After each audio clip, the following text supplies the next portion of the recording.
देखो भाई, next unit है हमारे पास हमारी मास स्पेक्ट्रोस्कोपी। मास स्पेक्ट्रोस्कोपी के अंदर क्या होता है कि ये हम या फिर हम स्पेक्ट्रोस्कोपी टर्म किस लिए यूज़ करते हैं? हम कंपाउंड्स के स्ट्रक्चर डिटर्मिनेशन के लिए। यहाँ से पता चल रहा है मास स्पेक्ट्रोस्कोपी। तो ये किस लिए यूज करते हैं भाई? Determining of molecular mass of substance. तो किस लिए यूज़ करेंगे? Determining of molecular mass of compound. उसके बाद देखो या फिर किसी भी कंपाउंड के हम क्या करेंगे? एलिमेंटल कॉम्पोजिशन निकालेंगे। इस मास स्पेक्ट्रोस्कोपी को यूज़ करके हम मॉलिक्यूलर मास निकालेंगे और उसकी एलिमेंटल कॉम्पोजिशन निकालेंगे।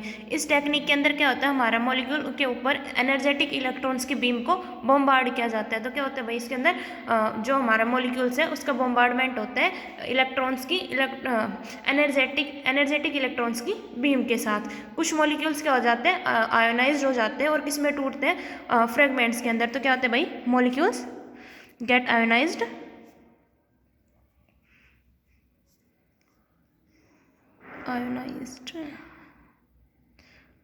SET and get broken into fragments।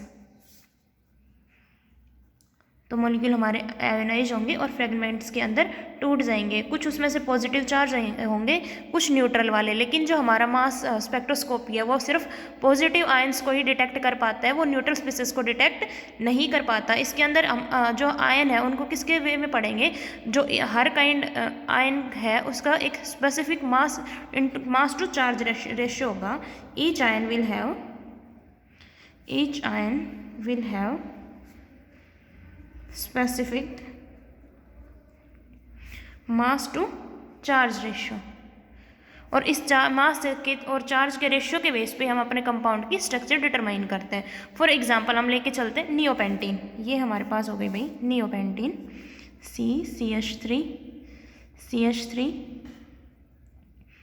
CH3 इसे पॉजिटिव आयन में कन्वर्ट कराने के लिए इससे एक इलेक्ट्रॉन निकलवाना पड़ेगा। एक इलेक्ट्रॉन निकलवा दो, किसके अंदर टूट जाएगा?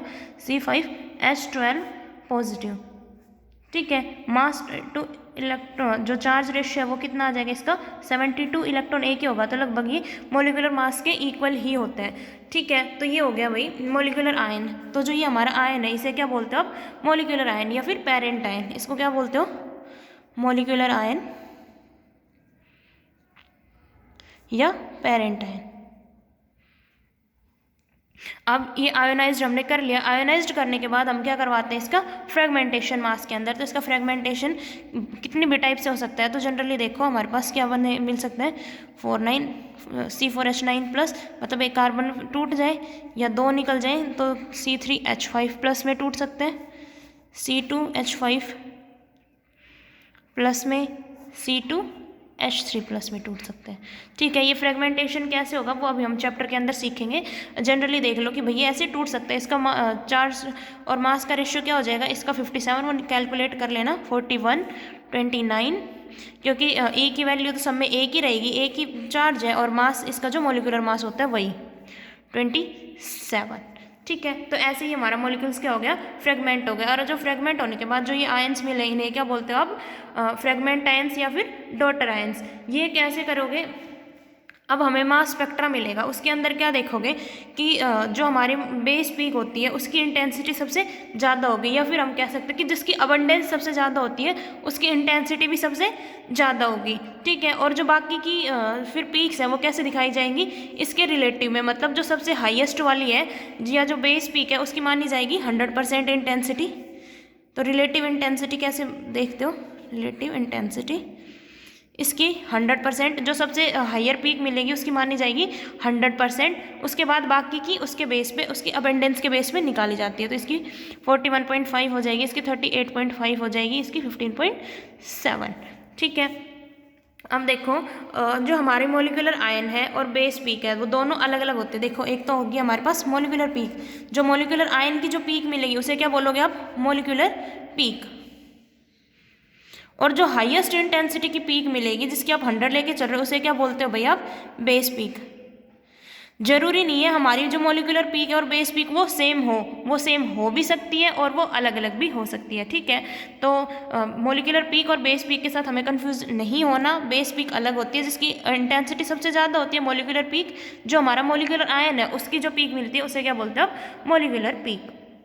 उसके बाद मास स्पेक्ट्रा को जनरली हम दो वे में यूज़ करते हैं। तो किस लिए यूज़ करोगे, फर्स्ट तो टू वेव्स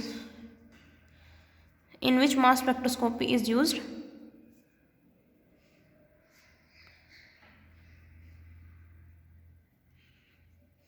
ये इसका बेसिक इंट्रोडक्शन पार्ट था। तो फर्स्ट क्या है कि एक तो हमें आइडेंटिटी बतानी हो दो सब्सटेंस की, to prove the identity of compound.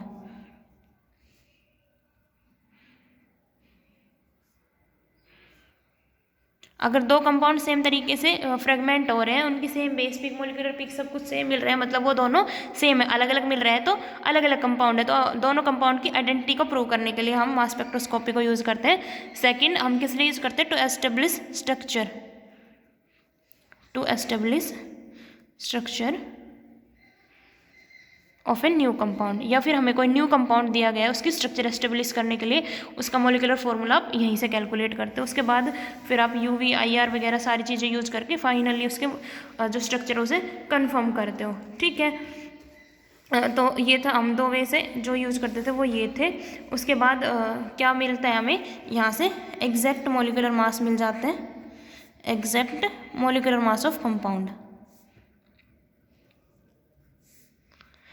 तो मास स्पेक्ट्रोस्कोपी से एग्जैक्ट मॉलिक्यूलर मास मिल जाता है और इससे हम क्या निकाल लेते हैं अपना भाई, मॉलिक्यूलर फॉर्मूला भी कैलकुलेट कर सकते हैं मास स्पेक्ट्रोस्कोपी यूज़ करके, ठीक है। तो मॉलिक्यूलर फॉर्मूला एग्जैक्ट मास पता चलने के बाद हम अपने स्ट्रक्चर को एस्टेब्लिश करते हैं। उसके बाद आता है इसका थ्योरी वाला पोर्शन।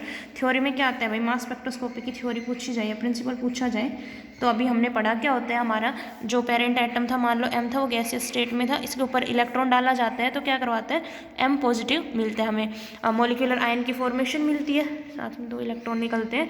अब जो ME वैल्यू होती है वो क्या होता है, इसके मॉलिक्यूलर मास के ऊपर, इसकी जो ME वैल्यू होती है वो किसके इक्वल होती है, इसके मॉलिक्यूलर मास के ऊपर, मास के इक्वल होती है।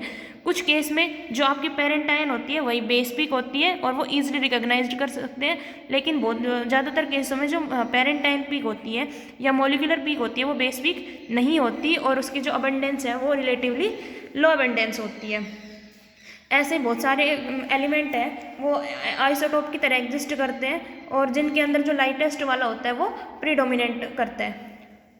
तो हमारा जो मास स्पेक्ट्रोमीटर है वो जनरली 3 फंक्शंस हमारे करेगा। फर्स्ट क्या करते हैं, तो जो आपका मास स्पेक्ट्रोफोटोमीटर है या मास स्पेक्ट्रोमीटर है वो क्या करता है, बेसिकली परफॉर्म 3 बेसिक फंक्शन, और वो तीनों फंक्शन क्या क्या है, first to vaporize compound of varying volatility, to vaporize compounds of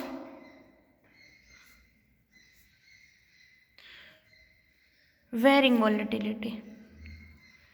हमारे पास अलग अलग कंपाउंड है, सबकी अपना उसका वॉलेटाइल नेचर अलग अलग होता है तो उनको क्या करता है, वेपराइज कराता है। सेकंड क्या करते हैं, आयन प्रोड्यूस करते हैं न्यूट्रल कंपाउंड से, to produce ion from neutral compound, क्योंकि आपने देखा आयोनाइज करवाना पड़ेगा। आयोनाइज करवाने के लिए क्या करवाना है, आपको उसे आयंस की फॉर्म में कन्वर्ट करवाना है, तो क्या करवाना है, आयंस प्रोड्यूस करवाना है न्यूट्रल एटम से, to produce ion from neutral molecule.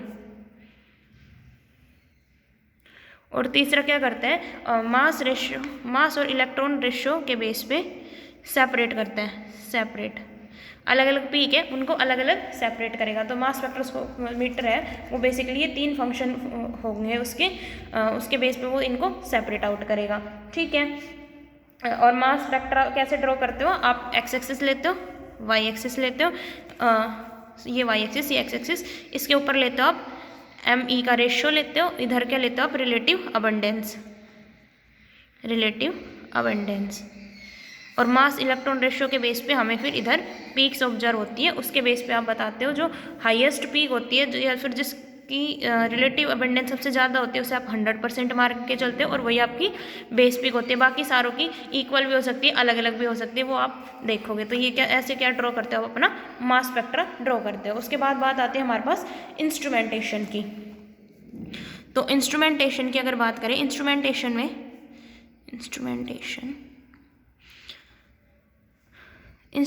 में सबसे पहले हमारे पास होता है एक आयन का सोर्स, आयन सोर्स का काम क्या होता है भाई, ये क्या करवाता है, जो फर्स्ट और जो मेन स्टेप होता है मास स्पेक्ट्रोस्कोपी वाला, वो कराता है हमारा आयन सोर्स। ये क्या करवाता है, आयोनाइज करवाता है हमारे सब्सटेंस को, और सब्सटेंस को आयोनाइज करवाने के लिए कुछ ना कुछ अमाउंट में एनर्जी रिक्वायर्ड होगी, और वो जो एनर्जी रिक्वायर्ड होती है उसे क्या बोलते हैं आप, उसका आयोनाइजेशन पोटेंशियल। तो जो कॉमन टेक्निक यूज़ करते हैं हम मास स्पेक्ट्रोमीटर के अंदर आयोनाइजेशन के लिए, वो क्या होती है, बॉम्बार्डमेंट ऑफ इलेक्ट्रॉन। क्या कराते हैं भाई, बॉम्बार्डमेंट ऑफ इलेक्ट्रॉन, तो इलेक्ट्रॉन्स के बॉम्बार्डमेंट कराते हैं, उससे हमारे एटम या हमारे कंपाउंड उसे आयोनाइज करवाता है। अब जो इलेक्ट्रॉन्स की बॉम्बार्डमेंट है ये किसके थ्रू प्रोड्यूस होती है, electrically heated tungsten filament. Bombardment किसके थ्रू करवाते हैं, इलेक्ट्रिकली हीटेड टंगस्टन फिलामेंट। तो इलेक्ट्रिकली हीटेड टंगस्टन फिलामेंट होता है, इसके ऊपर उसकी वजह से इलेक्ट्रॉन्स की बॉम्बार्डमेंट करवाई जाती है। कुछ मैग्नम सब्सटेंस होते हैं वो क्या हो जाते हैं, वेपर हो जाते हैं, और किस ऑपरेटिंग प्रेशर पे 10⁻⁶ mm पे कुछ मैग्नम सब्सटेंस हमारा वेपराइज हो जाता है। अब जो ये वेपर्स हैं, देखो क्या करवाया हमने, ऐसे एक स्लिट लगा दी ए, ठीक है, स्लिट है भाई ये, इसमें थोड़ी सी स्पेस होगा बीच में। इधर क्या है, वेपर्स थे हमारे। ये वेपर्स कैसे बने हमारे, जब हमारे या फिर हमारा जो सब्सटेंस है वो आयोनाइज हुआ। कैसे आयोनाइज हुआ, किसकी वजह से आयोनाइज हुआ है भाई, आपने देख लिया टंगस्टन फिलामेंट है इलेक्ट्रिकली हीटेड, उससे आयोनाइज हुआ है। अब जो ये वेपर्स है इनको क्या करते हैं, इनको पास करवाया जाता है स्लिट ए से किसी चैम्बर के अंदर। इस चैम्बर के अंदर मतलब पहले उन्हें वेपर्स के अंदर कन्वर्ट किया, हमारा जो मेटल था उसे वेपर के अंदर कन्वर्ट किया, उसके बाद इस स्लिट के थ्रू एक चैम्बर के अंदर कन्वर्ट किया जाता है। यहाँ पे क्या लगा रहता है भाई, टंगस्टन फिलामेंट वाला सिस्टम लगा रहता है। यहाँ से इलेक्ट्रॉन्स की इसके ऊपर बॉम्बार्डमेंट करवाई जाती है, ठीक है। ये बॉम्बार्डमेंट होती है वो किस के आसपास होती है, 70 इलेक्ट्रॉन वोल्ट के आसपास होती है। इलेक्ट्रॉन्स की जो इलेक्ट्रॉन्स की एनर्जी होगी वो 70 इलेक्ट्रॉन वोल्ट के आसपास होगी, ठीक है। इस बॉम्बार्डमेंट की वजह से क्या होता है, वो अपना एक इलेक्ट्रॉन लूज कर देंगे और क्या बनाएंगे, पेरेंट आयन रेडिकल। यहाँ पे बॉम्बार्डमेंट होगी और क्या बनेगा, पेरेंट आयन रेडिकल, ठीक है। अब जो हमारे पास बॉम्बार्डमेंट है इलेक्ट्रॉन की, वो क्या कर सकते हैं भाई, अलग अलग टाइप के आयंस की फॉर्मेशन कर सकते हैं। देखो कैसे, ए बी हमारे पास लेके चले थे, उसके ऊपर इलेक्ट्रॉन ने बॉम्बार्डमेंट की, क्या बना आपके पास, ए बी स्टार प्लस ई। क्या हो सकता है, ए बी स्टार, ये तो बना ही, उसके बाद प्लस चार्ज आ गया, इस पर 2 इलेक्ट्रॉन निकल गए। या फिर क्या हो सकती है, ए बी के ऊपर प्लस n चार्ज आ जाए और n+1 इलेक्ट्रॉन आ जाए। तो ये क्या होती है, मोस्ट प्रोबेबल यही होता है हमारे पास। अरे सबसे ज़्यादातर यही केस लेके चलते हैं बॉम्बार्डमेंट पे, ये बनता है हमारे पास, और ये लीस्ट प्रोबेबल होता है, ठीक है। कई बार क्या बनता है आपके पास, अब क्या हो सकता है, ये फ्रेगमेंट हो जाएंगे, ए पॉजिटिव प्लस बी नेगेटिव और इलेक्ट्रॉन के अंदर टूट गया। या फिर क्या हो सकता है, ए पॉजिटिव, बी के ऊपर कोई चार्ज ना आए, 2 इलेक्ट्रॉन में टूट जाए। या क्या बन सकता है, ए बी नेगेटिव। इस केस में क्या हुआ है, आपके पास इलेक्ट्रॉन कैप्चर हुआ है भाई, ए बी था, ए बी नेगेटिव बना, मतलब क्या हुआ है, इलेक्ट्रॉन का कैप्चर हुआ है, और हमें तो इलेक्ट्रॉन इससे निकालना है। तो ये क्या होता है, लीस्ट प्रोबेबल होता है, मतलब रेयरली ही ऐसा होता है, नहीं तो नहीं होता है ऐसा, ठीक है। अब जो एनर्जी रिक्वायर्ड होती है किसी भी न्यूट्रल पेरेंट मॉलिक्यूल से, वो जनरली कितनी होती है, किसी न्यूट्रल पेरेंट मॉलिक्यूल से इलेक्ट्रॉन को रिमूव करने के लिए जो एनर्जी रिक्वायर्ड होती है वो होती है हमारे पास 10 इलेक्ट्रॉन वोल्ट। लेकिन इतने कम एनर्जी के अंदर कोई भी फ्रेगमेंटेशन नहीं हो पाता, इसलिए हम क्या यूज़ करते हैं, जो बॉम्बार्डिंग इलेक्ट्रॉन है उनका जो पोटेंशियल है वो कितना लेके चलते हैं, 70 इलेक्ट्रॉन वोल्ट लेके चलते हैं, क्योंकि इससे तो फ्रेगमेंटेशन पॉसिबल नहीं थी। तो इतने के ऊपर क्या हो जाते हैं, हमारे आयंस फ्रेगमेंट हो जाते हैं। वो इवन इलेक्ट्रॉन या ऑड इलेक्ट्रॉन स्पीसीज जो इसके अंदर पॉजिटिव आयन फ्रेगमेंट होके बनते हैं, ये बाद में उनको डिटेक्ट किया जाता है। तो और जो न्यूट्रल वाले होते हैं उन्हें हमारा मास स्पेक्ट्रोमीटर डिटेक्ट नहीं कर पाता। ये केवल किसको करेगा, जो पॉजिटिव आयन है फ्रेगमेंट है उनको ही डिटेक्ट करेगा। ठीक है, उसके बाद नेक्स्ट आता है हमारे पास मास एनालाइजर। मास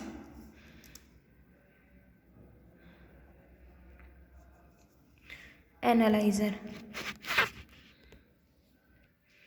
तो अब मास एनालाइजर का काम क्या होगा भाई, जो पॉजिटिवली चार्ज या जो फ्रेगमेंटेड आयंस थे जो आयन चैम्बर के अंदर प्रोड्यूस हुए उनको क्या करवाया जाता है, एक्सेलरेट करवाया जाता है। क्या करवाया जाता है भाई, accelerate, accelerated by applying N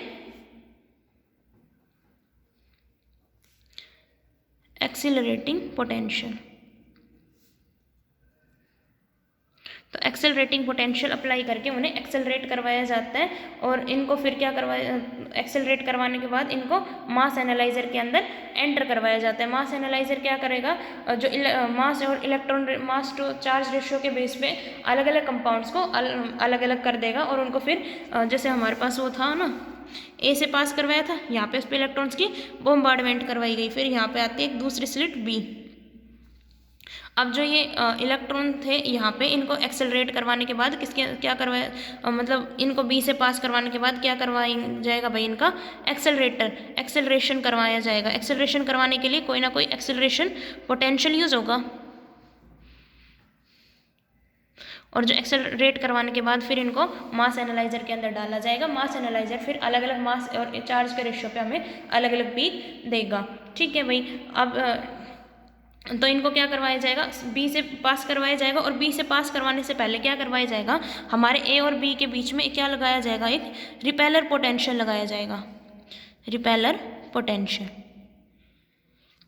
क्या बताया मैंने, पहले वेपर बनाना है, फिर उसके बाद ए स्लिट से पास करवाओगे, ए स्लिट से पास करवाने के बाद इलेक्ट्रॉन्स की बॉम्बार्डमेंट कराओगे। बॉम्बार्डमेंट कराने के बाद आपने देखा इलेक्ट्रॉन्स की बॉम्बार्डमेंट के बाद और जो एनर्जेटिक इलेक्ट्रॉन्स थे वो क्या करवा देंगे, फ्रेगमेंट करवा देंगे। फ्रेगमेंट करवाने के बाद हमें उन्हें एक्सेलरेट करवाना है। एक्सेलरेट करवाने के लिए कोई ना कोई एक्सेलरेटिंग पोटेंशियल लगाना पड़ेगा, उसके बाद हम एनालाइजर के अंदर डालेंगे। लेकिन बी से पास कराने से पहले हमें क्या लगाना पड़ता है भाई, यहाँ पे एक रिपेलर लगाना पड़ता है। ठीक है, एक्सेलरेशन तो जो उसके बाद जो एक्सेलरेट करने के बाद एनालाइजर के अंदर डाला जाएगा। मास एनालाइजर क्या करेगा भाई, अलग अलग जो मास इनटू चार्ज के रेशियो पे अलग अलग पीक्स को डिफ्रेंशिएट कर देगा। उसको डिफ्रेंशिएट करने के बाद नेक्स्ट हमारे पास आती है जो नेक्स्ट फिर क्या करे आता है हमारे पास आयन डिटेक्टर।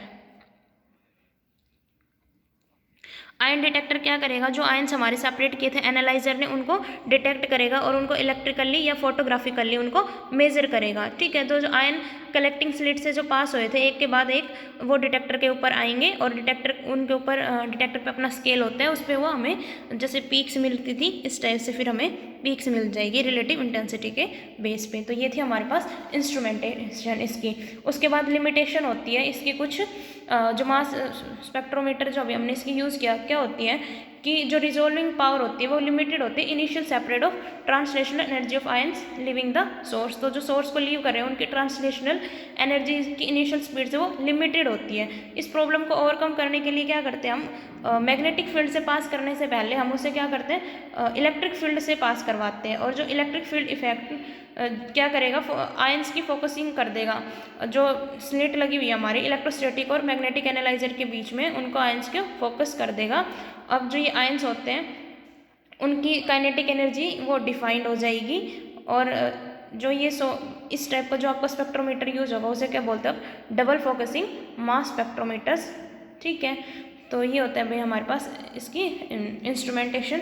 तो इसमें 3 स्टेप है। फर्स्ट हमारे पास क्या था, ये फर्स्ट स्टेप में क्या क्या था, हमने आयंस को आयोनाइज किया था।